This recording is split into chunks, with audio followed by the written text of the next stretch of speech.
ಈ ದರ್ಶನ್ ವಿಗ್ ಬಳಸ್ತಾರೆ ಅನ್ನೋದು ತುಂಬ ಜನರಿಗೆ ಗೊತ್ತಿಲ್ಲ.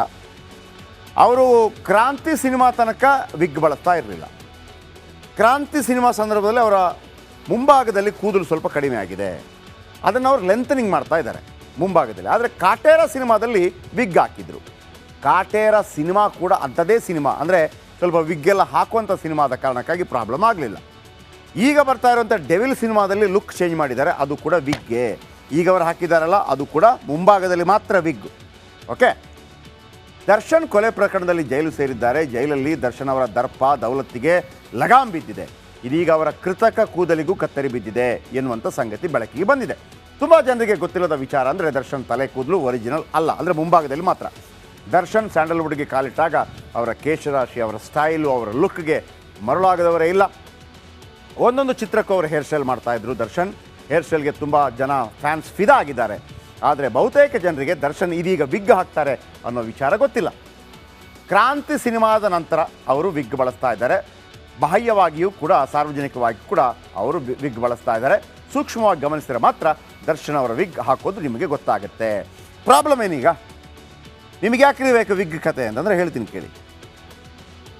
ಈ ವಿಗ್ ಹಾಕಿರ್ತಾರಲ್ವ, ಅಂದರೆ ಲೆಂಥನಿಂಗ್ ಮಾಡೋದು. ವಿಗ್ ಹಾಕಿದರೆ ಏನಾಗುತ್ತೆ, ನೀವು 1 ತಿಂಗಳಿಗೊಮ್ಮೆ 20 ದಿವಸಕ್ಕೊಮ್ಮೆ ಅದೇ ಕಟ್ಟಿಂಗ್ ಶಾಪ್ಗೆ ಹೋಗಿ ಆ ವಿಗ್ಗು ಮತ್ತು ನಿಮ್ಮ ಒರಿಜಿನಲ್ ತಲೆ ಕೂದಲಿದೆಯಲ್ಲ ಆ ಕಟ್ಟಿಂಗ್ ಸೇಮ್ ಆಗಬೇಕು. ಇಲ್ಲೆಲ್ಲ ಅದಕ್ಕೆ ಅವಕಾಶ ಇಲ್ಲ, ತೆಗೆದುಬಿಟ್ಟು ಕಟ್ಟಿಂಗ್ ಮಾಡ್ತಾರೆ ಬೇಕಿದ್ರೆ ಅಷ್ಟೇ. ಜೈಲಲ್ಲಿ ವಿಗ್ ಮೇಂಟೈನ್ ಮಾಡೋದು ಕಷ್ಟ ಆಗ್ತಾ ಇದೆ. ಆದ್ದರಿಂದ ದರ್ಶನ್ ಅವರ ವಿಗ್ಗನ್ನು ತೆಗೆಸಿಬಿಟ್ಟಿದ್ದಾರಂತೆ. ವಿಗ್ ಧರಿಸುವವರು ಆಗಾಗ ಪರಿಶೀಲನೆ ಮಾಡಬೇಕು. 20 ದಿನಕ್ಕೊಮ್ಮೆ ಚೆಕ್ ಮಾಡಿ ಬ್ಯಾಲೆನ್ಸ್ ಮಾಡಬೇಕು. ಅಂದರೆ ಒರಿಜಿನಲ್ ಕೂದಲು ಮತ್ತು ವಿಗ್ ಕೂದಲು ಸೇಮ್ ಇರಬೇಕು. ಕೂದಲು ಮತ್ತು ವಿಗ್ ಎರಡನ್ನು ಸೆಟ್ ಮಾಡಬೇಕು.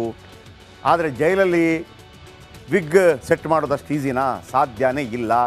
ದರ್ಶನ್ ಕಷ್ಟ ನೋಡಲಾಗದೆ ತೆಗೆದುಬಿಡಿ ಸರ್, ಯಾಕೆ ಕಿರಿಕಿರಿ ಅಂತ ಹೇಳಿದ್ರಂತೆ. ಹಾಗಂತ ದರ್ಶನ್ ಸಂಪೂರ್ಣ ತಲೆ ಬೋಳಿಸ್ಕೊಂಡಿಲ್ಲ, ತಲೆಯನ್ನು ಫ್ರಂಟಲ್ಲಿ ಮಾತ್ರ. ನಿಮಗೆ ಕ್ರಾಂತಿ ಸಿನಿಮಾದಲ್ಲಿ ದರ್ಶನ್ ಅವರು ನೋಡಿದಾಗ ಗೊತ್ತಾಗುತ್ತೆ ಫ್ರಂಟಿಂದ ಕೂದಲು ಹೋಗಿದೆ ಅಂತೇಳಿ. ಬದಲಿಗೆ ಕೂದಲನ್ನು ಇದೀಗ ಏನು ಮಾಡಿದ್ರು, ಅದಕ್ಕೆ ಅವರು ಆದಷ್ಟು ಟ್ರಿಮ್ ಮಾಡ್ಕೊಂಡಿದ್ದಾರೆ, ಸಣ್ಣದು ಮಾಡಿದ್ದಾರಂತೆ. ನಿಮಗೆ ಮುಂಭಾಗದಲ್ಲಿ ಕೂದಲು ಹೋಗಿದೆ ಅವ್ರದ್ದು ಅಷ್ಟೇ, ಅದಕ್ಕೆ ಸ್ವಲ್ಪ ಲೆಂಥನಿಂಗ್ ಇಟ್ಕೊಂಡಿದ್ದಾರೆ ಅಷ್ಟೇ. ದರ್ಶನ್ ಅರೆಸ್ಟ್ ಆಗಿ ಇವತ್ತಿಗೆ 27 ದಿನ ಆಯಿತು. 2 ಬಾರಿ ಅವರಿಗೆ ನ್ಯಾಯಾಂಗ ಬಂಧನ ಅಂದರೆ ಜೈಲಿಗೆ ಕಳಿಸಿದ್ರು. ಅದಕ್ಕಿಂತ ಮೊದಲು 2 ಬಾರಿ ಪೊಲೀಸ್ ಕಸ್ಟಡಿಗೆ ಕೊಟ್ಟಿದ್ದರು. ಇವತ್ತು 3ನೇ ಬಾರಿ ಅವರನ್ನು ವಿಡಿಯೋ ಕಾನ್ಫರೆನ್ಸ್ ಮೂಲಕ ಜಡ್ಜ್ ಮುಂದೆ ಹಾಜರುಪಡಿಸಲಾಯಿತು. ಯಾವ ಕಾರಣಕ್ಕೂ ಕೂಡ ಅವರನ್ನು ಬಿಡಬಾರ್ದು, ಜಾಮೀನು ನೀಡಬಾರ್ದು ಅಂಥೇಳಿ ಪಬ್ಲಿಕ್ ಪ್ರಾಸಿಕ್ಯೂಟರ್ಸ್ ವಾದ ಮಂಡಿಸಿದರು. ಹಾಗಾಗಿ ಮತ್ತೆ 14 ದಿನಗಳ ಕಾಲ ದರ್ಶನ್ ಜೈಲಲ್ಲೇ ಇರಬೇಕಾಗತ್ತೆ. ಅಂದರೆ ಆಗಸ್ಟ್ 1ನೇ ತಾರೀಕಿನ ತನಕ ಜೈಲಲ್ಲೇ ಇರಬೇಕು. ಆಗಸ್ಟ್ 1ನೇ ತಾರೀಕು ಮತ್ತೆ ಕೋರ್ಟ್ ಮುಂದೆ ಹಾಜರುಪಡಿಸಬೇಕಾಗತ್ತೆ. ಏನಾಯ್ತು ಇವತ್ತು ಬನ್ನಿ ನೋಡೋಣ.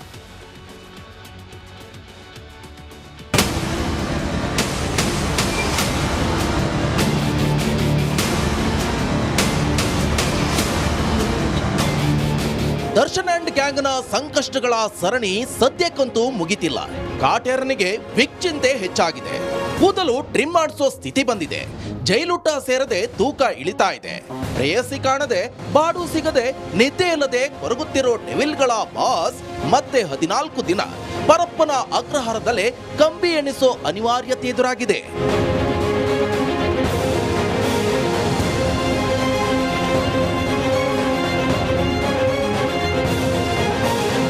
ಹೌದು, ಆಗಸ್ಟ್ 1ರವರೆಗೆ ದರ್ಶನ್ ಅಂಡ್ ಗ್ಯಾಂಗ್ ನ್ಯಾಯಾಂಗ ಬಂಧನ ವಿಸ್ತರಣೆಯಾಗಿದೆ. ಮತ್ತೆ 14 ದಿನಗಳ ಕಾಲ ನ್ಯಾಯಾಂಗ ಬಂಧನ ವಿಸ್ತರಿಸಿ ಆರ್ಥಿಕ ಅಪರಾಧಗಳ ವಿಶೇಷ ನ್ಯಾಯಾಲಯದ ನ್ಯಾಯಾಧೀಶ ವಿಶ್ವನಾಥ ಸಿ ಗೌಡರ್ ಆದೇಶ ಕೊಟ್ಟಿದ್ದಾರೆ.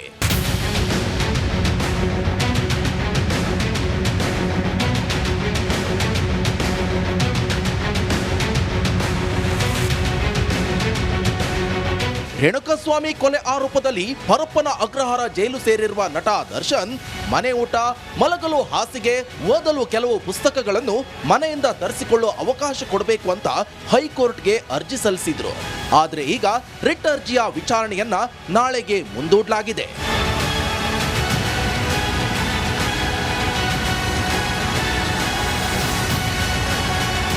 ಒಲವೇ ಮಂದಾರ ಖ್ಯಾತಿಯ ನಟ ಶ್ರೀಕಾಂತ್ ಇವತ್ತು ದರ್ಶನ್ ಭೇಟಿಗೆ ಬಂದಿದ್ರು. ಆದ್ರೆ ಜೈಲು ಅಧಿಕಾರಿಗಳು ಭೇಟಿಗೆ ಅವಕಾಶ ನೀಡಲಿಲ್ಲ.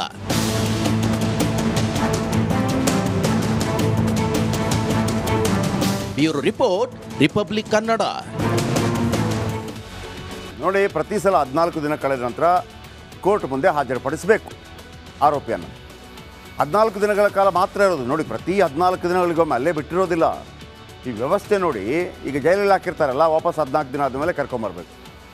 ಜೈಲಿಗೆ ಹಾಕೋದಕ್ಕೆ ಅಂದರೆ ಈ ನಿಮಗೇನು ಆರೋಪ ಸಾಬೀತಾಗೋದಂಗಿಂತ ಮೊದಲು ಜೈಲಿಗೆ ಹಾಕೋದಕ್ಕೆ 14 ದಿನಗಳ ಕಾಲ ಮಾತ್ರ ಅವಕಾಶ.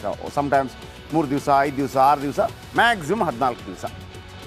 ಆಗ ಸರ್ಕಾರಿ ಪರ ವಕೀಲರು ಹೇಳಬೇಕು, ಇಲ್ಲ ಇವರು ವಾಪಸ್ ನಮಗೆ ಬೇಕು ಅಂತ ಹೇಳಬೇಕು, ಇಲ್ಲ ಇವರನ್ನು ಬಿಡುವಂಗಿಲ್ಲ, ವಾಪಸ್ ಬೇಕು ಅಂತ. ಆಗ ವಕೀಲರು ಯಾವೆಲ್ಲ ವಿಚಾರಗಳನ್ನು ಕೋರ್ಟ್ ಮುಂದೆ ಇಟ್ಟರು, ಆ ಕಡೆಯಿಂದ ದರ್ಶನ್ ವಕೀಲರು ಕೂಡ ವಾದ ಮಾಡ್ತಾರೆ.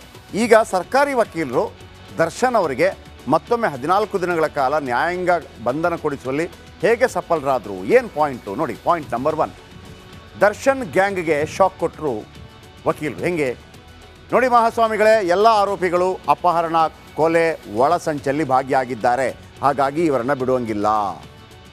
ಆಮೇಲೆ ಆಲ್ರೆಡಿ ಇವರು ಸಾಕ್ಷಿ ನಾಶಪಡಿಸಿದ್ದಾರೆ, ಅಂತಹ ಗಂಭೀರ ಕೇಸ್ನಲ್ಲಿ ಇವರು ನೇರ ಭಾಗಿಯಾಗಿದ್ದಾರೆ, ಹಾಗಾಗಿ ಇವರನ್ನು ಬಿಡಬಾರ್ದು, ಮತ್ತೆ ಜೈಲು ಕೊಡಬೇಕು.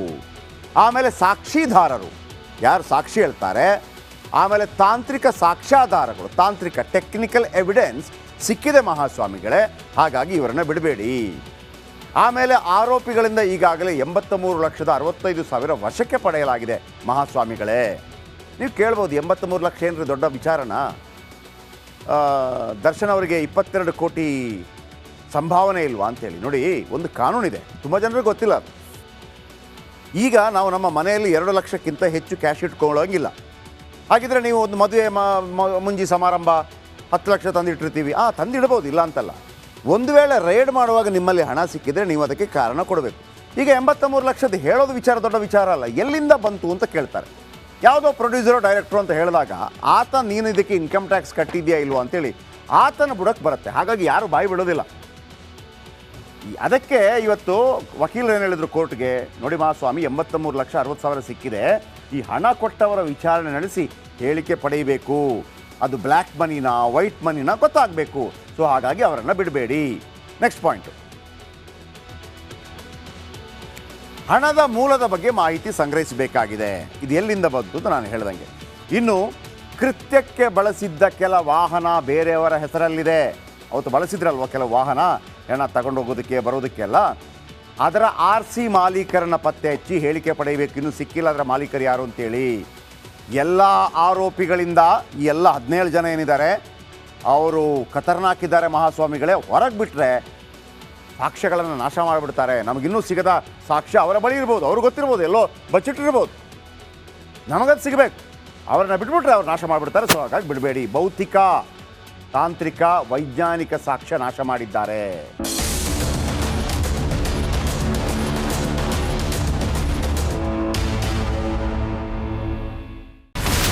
ಇಲ್ಲಿರುವಂತ ಈ ಒಂದು ಗುಡ್ಡ ಕುಸಿದ ಪರಿಣಾಮ ಯಾವ ರೀತಿಯಾಗಿತ್ತು ಅಂತಂದ್ರೆ, ಗಂಗಾವಳಿ ನದಿ ಪಕ್ಕದಲ್ಲಿರುವಂತಹ ಉಳುವರ ಎನ್ನುವ ಗ್ರಾಮ ಸಂಪೂರ್ಣವಾಗಿ ಇವತ್ತು ನಾಶ ಆಗಿದೆ.